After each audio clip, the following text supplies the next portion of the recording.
Now at 10:30, winds are whipping across the Sunshine State as we track Hurricane Irma. So far, she's spawned tornadoes and cut a wide path of destruction. The superstorm is not sparing anyone in Florida. Yeah, now Irma is moving into one of the areas most vulnerable to a deadly storm surge, and that, of course, is Tampa Bay. We're hearing reports now 5 people have died in this storm. Most of them, including a deputy, died in car crashes.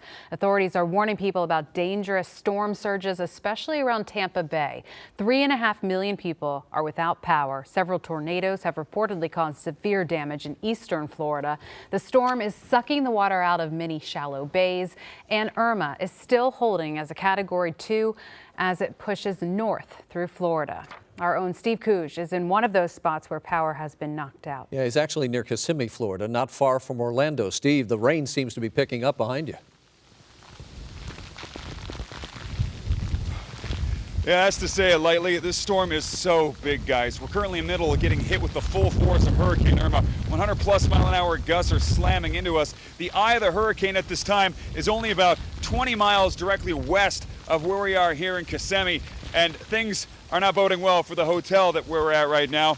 As I've been showing you guys throughout the night, these shingles have been flying off the roof of our hotel like a car dealer shuffling a deck, and the water has been leaking through the roof into some of the ceilings. 2 rooms of this entire building now, the ceilings have completely collapsed, and they've had to evacuate people from a section of this hotel. Meanwhile, if you just see all the rain and the wind, it's still coming down just as strong as it ever was. And it's like this all over Florida. Millions of Floridians have been preparing for this for the past week or so.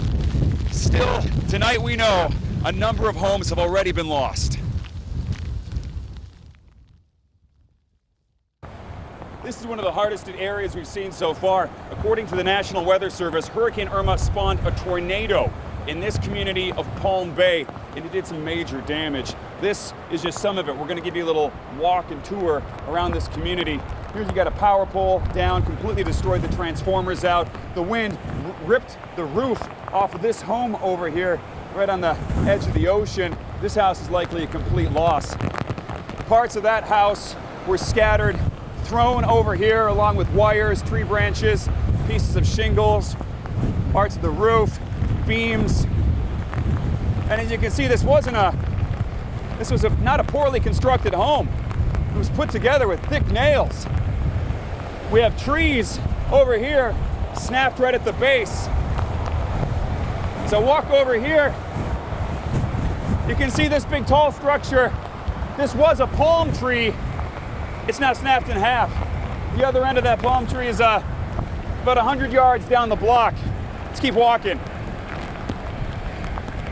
Over to my right, here's some more damage. We have other trees that fell over, and the trees, the canopy and the brushes, the branches were so thick that in the process of them falling over, they tore down some of the power lines.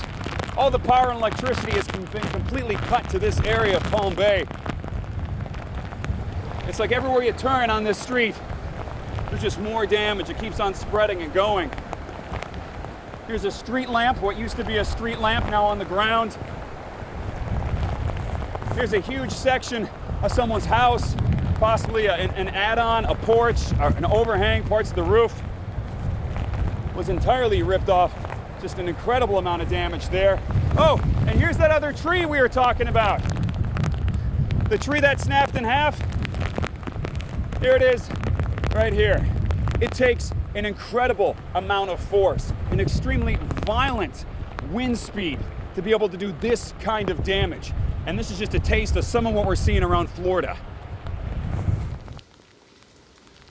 There are a number of trees down in this area. If you want to put the full force of Hurricane Irma into perspective, think about a Major League Baseball pitcher, someone like the Dodgers' Clayton Kershaw, whipping 90, 100-mile-an-hour fastballs. That's how fast the wind speeds are. Actually faster than that when some of the gusts hit you. And the hurricane can carry debris, wooden planks, pieces of metal, signs, and throw them through the air. And if something like that was to hit you, if you were standing out here, it could very well kill you. We are going to be standing by to keep people updating, especially as folks seem to get evacuated from this hotel that we're at tonight. That's the scene live here from Kissimmee. I'm Steve Cooge, KTLA 5 News. Court and Rick, back to you. All right, Steve, we'll talk to you again at 11 o'clock. Now, obviously, we've seen the situation where Steve's at. We want to switch our